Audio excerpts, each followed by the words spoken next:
If you've been following this channel, you know we have spent time with the 10 Commandments after slavery, the survival rules our ancestors used after emancipation.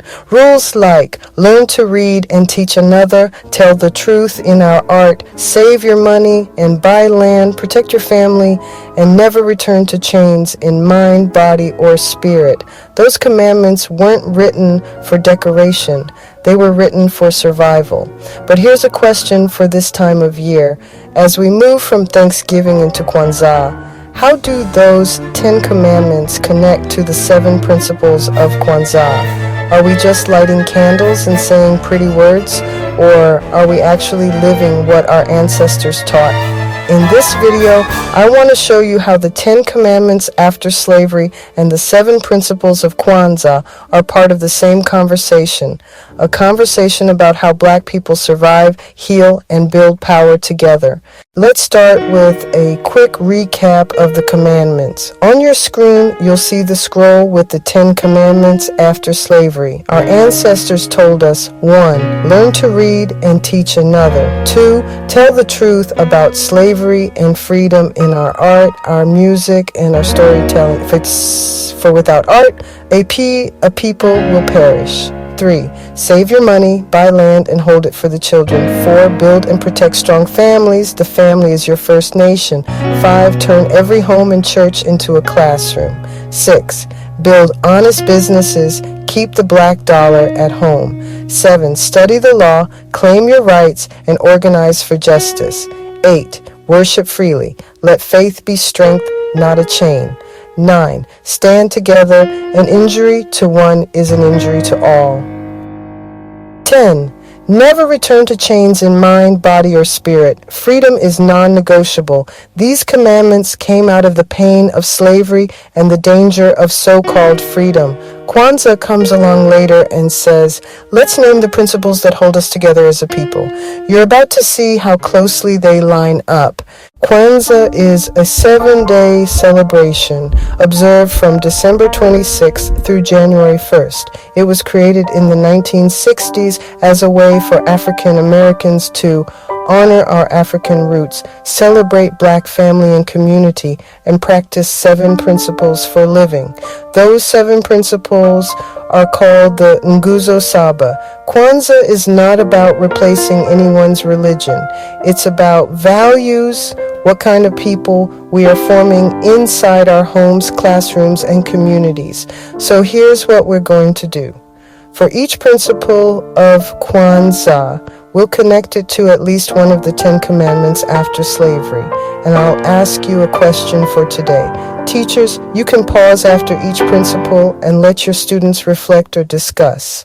The first principle is Umoja, unity, to strive for and maintain unity in the family, community, nation, and race. Our ancestors said something very similar. Stand together, an injury to one is an injury to all. Division is the enemy of freedom. Commandment 39, unity isn't just getting along, it's knowing that if they can break us apart, they can take our land, our schools, and even our children.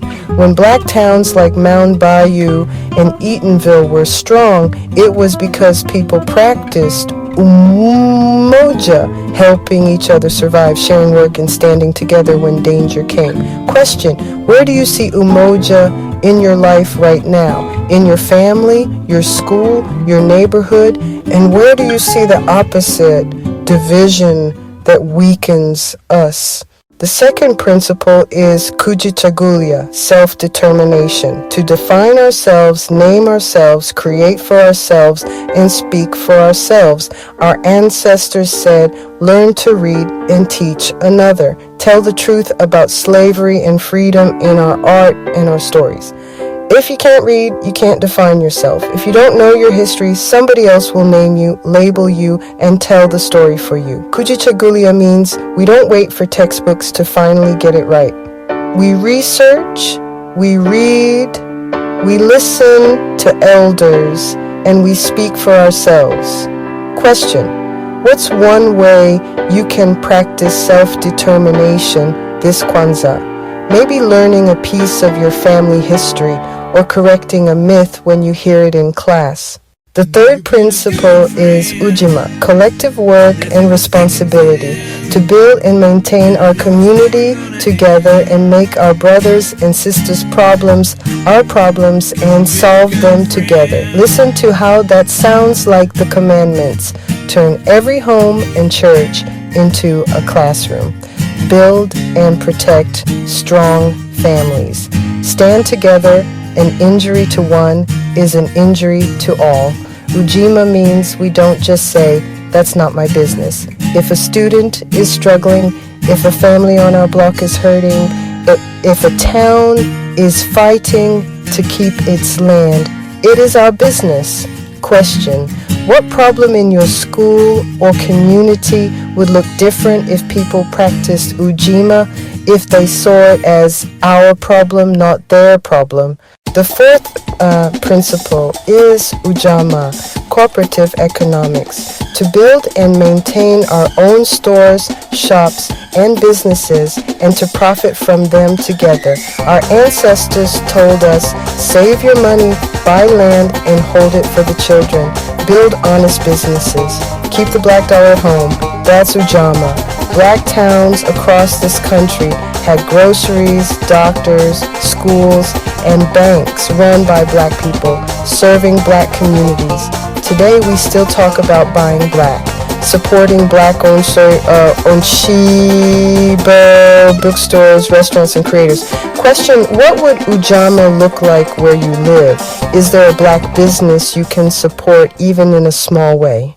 The fifth principle is Nia, purpose, to make our collective vocation the building and developing of our community in order to restore our people to their traditional greatness.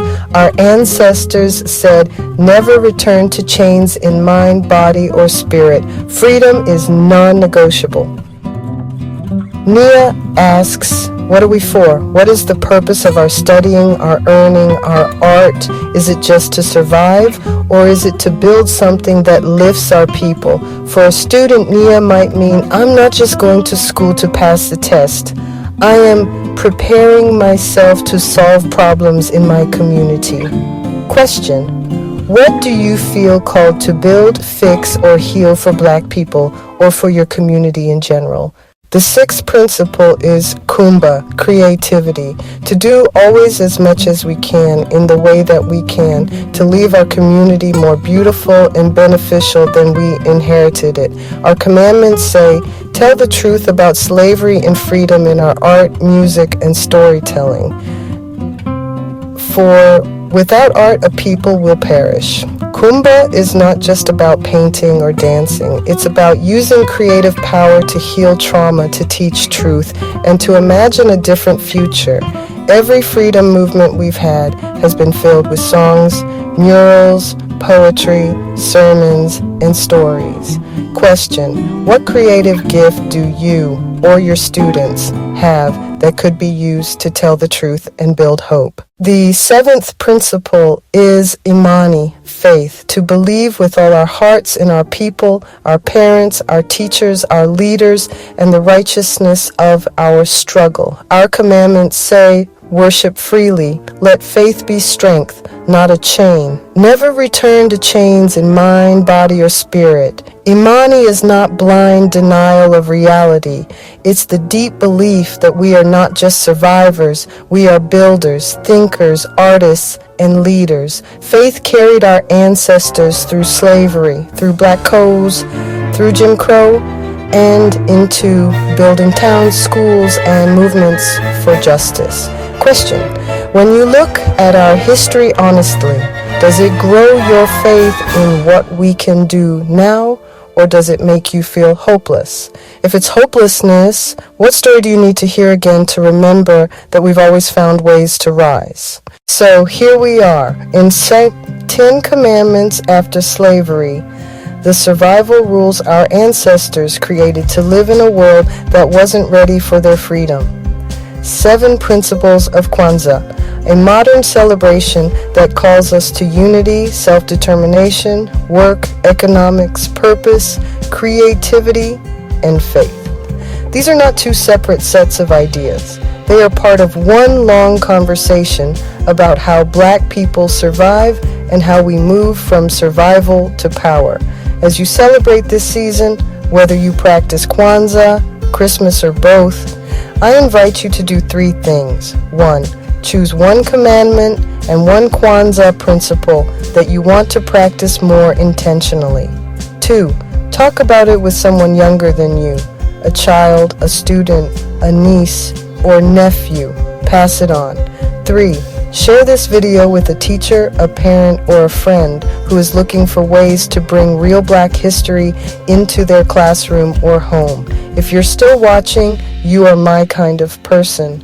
Please subscribe to From Chains to Change for more stories about Black towns, land, law, and the people who refuse to stay in chains. Drop a comment and tell me, which Kwanzaa principle and which commandment do you think our community needs the most right now? This is From Chains to Change. I'm Rondia Kaufer. Thank you for learning, remembering, and building with me.